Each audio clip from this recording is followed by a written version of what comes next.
It is 12:30 p.m. Amin has just learned something that has made him furious. His 3 wives have been partying all night with their bodyguards. Neglected by their husband, they wanted to provoke him, but could not have imagined the risk they were taking. Amin will not tolerate this insult and decides to take revenge. He rushes to the radio station to reveal the indecent behavior of his wife to the whole country. He shouts, "My wives are unfaithful. They have betrayed me. They have destroyed my political work. I repudiate them. I divorce them this very day. They must leave the house." On hearing these declarations, the 3 wives hurriedly pack their suitcases and flee from the house to escape Amin's anger. When they come home from school, the children don't understand what's happening. I remember. We are preparing to come back home. So when we came from school, we found that my mother and stepmother they weren't at home. Then they told us we were maids. Where is mommy? They said no, they've packed up their things, they've gone. So we were shocked. You see, and even we couldn't even ask our father because also he was just looking at us. We were fearing to ask. Yeah, we were at school.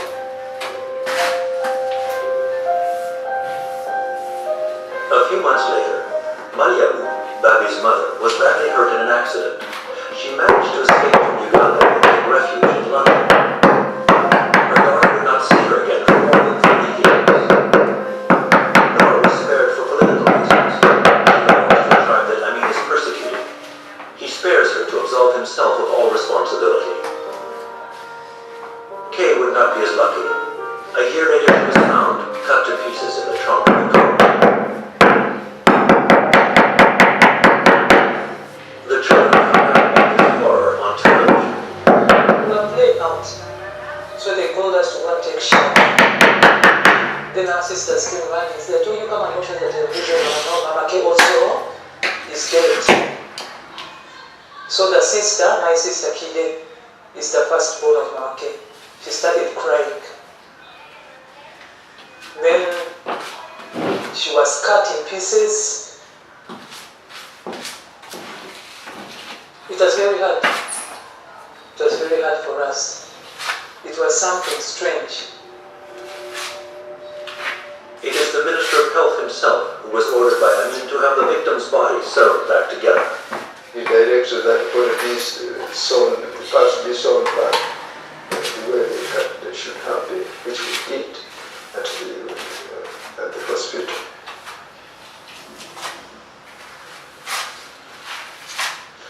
The children had gone to see both of them, and it's a very traumatic experience for them at that age.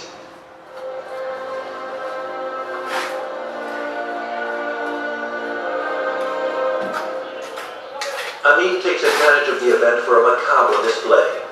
He has Kay's stitched-up body exposed in front of the hospital for all the crowd to see, and even forces her own children to look at it. In front of everyone, he shouts, "Your mother, you see, was a loose woman. Look at what happened." This is how those who blaspheme against Allah are punished. Babi Salamshida still remembers the moment when she saw her stepbrothers and sisters come home from the hospital. We were just crying and happy. They were no longer playing with us. And sometimes they say that we miss our mother. For you, you have your mother. For us, we no longer have any mother.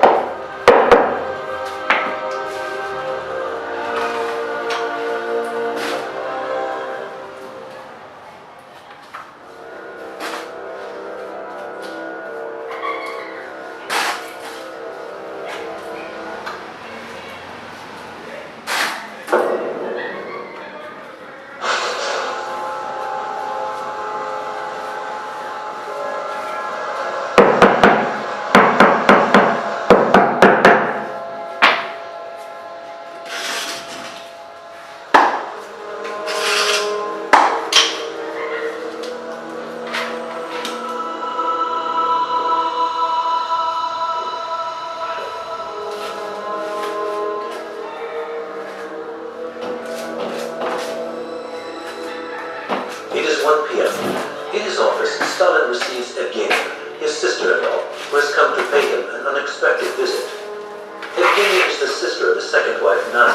the one who committed suicide. Since this tragic event, Stalin detests all of his in-laws.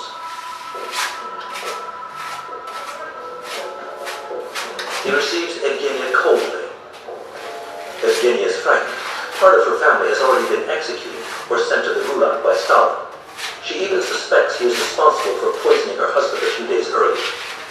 Yet, in spite of the danger, Evgenia has come to give him a letter from Maria, another of Stalin's sister-in-laws, who he has sent to the Gulag for no apparent reason.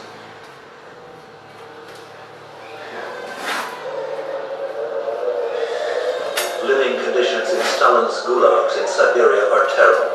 Up to 50 degrees below zero in the winter, a 12-hour workday, not enough food. Prisoners die of cold, hunger, disease, exhaustion, and despair.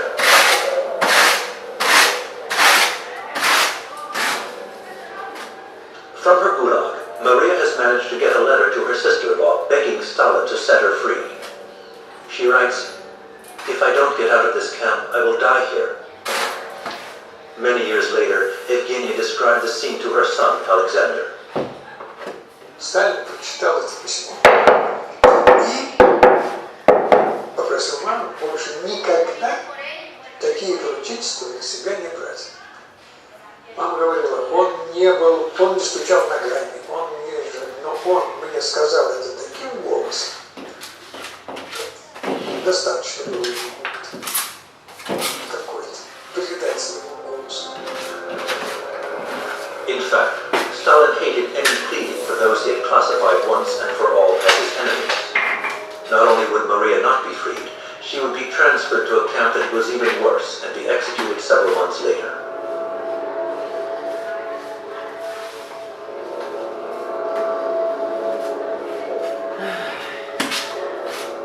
And since Stalin never forgot an insult, he would retaliate against Evgenia by sending her to the Gulag a few years later.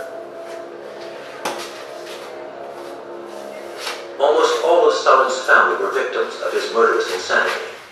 Pavel, brother of his second wife Nadia, poisoned on the 2nd of November 1938. Evgenia, his wife, and Kira, their daughter, sent to the Gulag in 1947. Anna, the elder sister of Stalin's first wife, 6 years in the Gulag. Her husband, Stanislav, shot the 12th of February, 1940. Alexander, his first wife's brother, shot the 20th of August 1941. His wife, Maria, and her sister, Mariko, shot together in March 1942. Not counting all his close friends who disappeared one after the other. Тирания или это не тирания? Как вы считаете?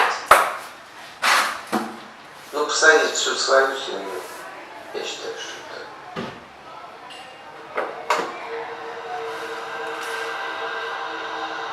Stalin himself grew up in a family atmosphere of insecurity and violence. He was the only survivor of 3 children. His father, a shoemaker, was an alcoholic and regularly beat his son. He died when Stalin was 10. His mother, a housekeeper, noticed his intelligence early on and managed to enroll him in a seminary so he could become a priest. A brilliant student, he would complete 8 years of studies before being expelled because of his subversive ideas. He had just discovered Marxism. Then he became passionately committed to the revolutionary struggle against the Tsar. Stalin killed people with his own hands and became the head of a Bolshevik gang that robbed banks, plundered villages, and planned assassinations to finance Lenin's party. When the Bolsheviks came to power, Lenin made him one of the top party